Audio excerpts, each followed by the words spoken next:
देवशयनी एकादशी के दिन से विश्राम करेंगे भगवान विष्णु। शिव जी करेंगे सृष्टि का संचालन। तो आइए जानते हैं इस दिन के महत्व, पूजा विधि और मुहूर्त के बारे में।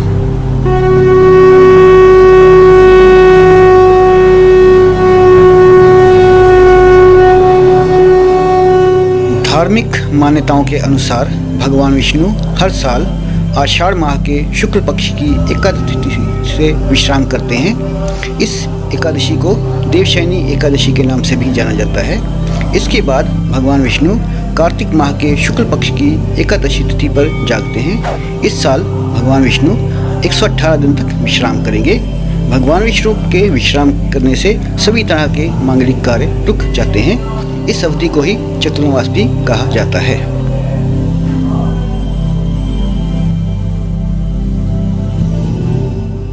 देवशयनी एकादशी 2021 का समय इस प्रकार है।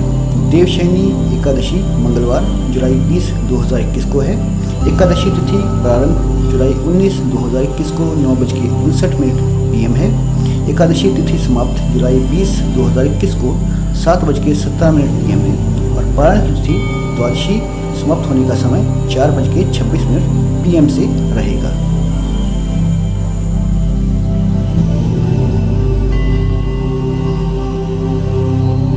चतुर्मास में सबसे पहले सावन का महीना आता है। सावन का महीना भगवान शिव को समर्पित होता है। इस माह में भगवान शिव की आराधना करने से शुभ फल की प्राप्ति होती है। उसके बाद गणेश चतुर्थी से अनंत चतुर्दशी तक भगवान गणेश की विशेष पूजा अर्चना की जाती है। उसके बाद भगवान श्री कृष्ण का जन्म उत्सव मनाया जाता है।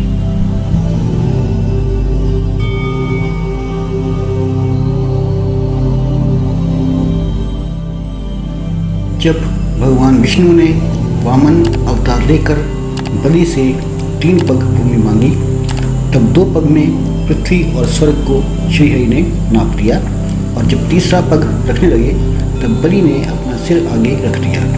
भगवान विष्णु ने राजा बलि से प्रसन्न होकर उनको पाताल लोक दे दिया और उनकी दान भक्ति को देखते हुए कुछ वर मांगने को कहा।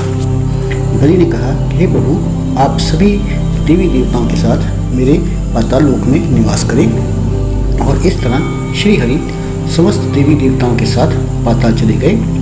ये दिन एकादशी का था। इस दिन से सभी मांगलिक कार्यों के दाता भगवान विष्णु का पृथ्वी से लोप होना माना जाता है।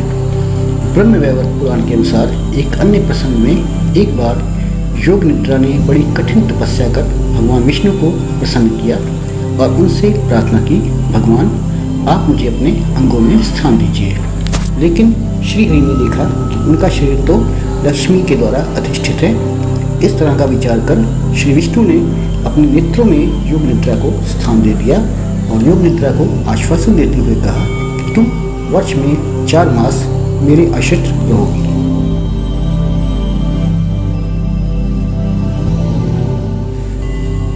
पौराणिक मान्यताओं के अनुसार माता शक्ति के क्रोध से बचने के लिए महर्षि मेधा ने शरीर का त्याग कर दिया और उनका अंश पृथ्वी में समा गया। चावल और जौ के रूप में महर्षि मेधा उत्पन्न हुए, इसलिए चावल और जौ को जीव माना जाता है।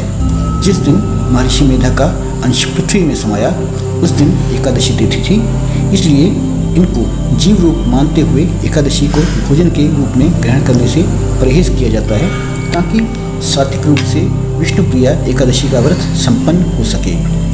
एकादशी के दिन चावल न खाने के पीछे धार्मिक ही नहीं बल्कि ज्योतिषीय कारण भी है। ज्योतिष के अनुसार चावल में जल तत्व की मात्रा अधिक होती है। जल पर चंद्रमा का प्रभाव अधिक पड़ता है। ऐसे में चावल खाने से शरीर में जल की मात्रा बढ़ती है और इससे मन विचलित और चंचल होता है। मन के चंचल होने से व्रत के नियमों का पालन करने में बाधा आती है।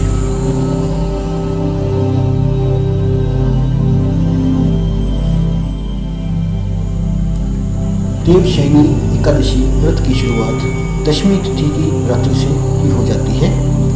दशमी तिथि को रात्रि में भोजन में नमक का प्रयोग नहीं करना चाहिए। अगले दिन प्रातःकाल उठकर दैनिक कार्यों से निवृत्त होकर व्रत का संकल्प करना चाहिए। भगवान विष्णु की प्रतिमा को आसन पर आसीन कर उनका प्रकार घोषोपचार सहित पूजन करना चाहिए। पंचामृत से स्नान करवाकर तत्पश्चात भगवान की धूप दीप आदि से पूजा करनी चाहिए। भगवान को समस्त पूजन सामग्री फल फूल मेवे तथा मिठाई अर्पित करने के बाद विष्णु मंत्र द्वारा स्तुति और आरती की जानी चाहिए। इसके अतिरिक्त शास्त्रों में व्रत के जो सामान्य नियम बताए गए हैं उनका कठोरता से पालन करना चाहिए। इस प्रकार भगवान विष्णु का पूजन करने के बाद ब्राह्मणों को भोजन करवाकर स्वयं भोजन या फलाहार ग्रहण करें। देवशयनी एकादशी पर रात्रि में भगवान विष्णु का भजन व स्तुति करनी चाहिए और स्वयं के सोने से पहले भगवान के शयन की व्यवस्था करनी चाहिए। ये थी देवशयनी एकादशी तिथि के बारे में संपूर्ण जानकारी। इसी के साथ आपसे विदा लेते हैं। आपसे निवेदन है कि अगर आपको ये वीडियो पसंद आई हो तो इस वीडियो को लाइक करें, अपने फ्रेंड्स या फैमिली के साथ शेयर करें। अगर आप हमारे चैनल पर नए हैं तो हमारे चैनल को सब्सक्राइब करें और बेल के आइकन को ऑल पर क्लिक करें ताकि मेरे सभी अपडेट आपको सबसे पहले प्राप्त हो सके। इसी के साथ आपसे आज्ञा चाहते हैं। नमस्कार।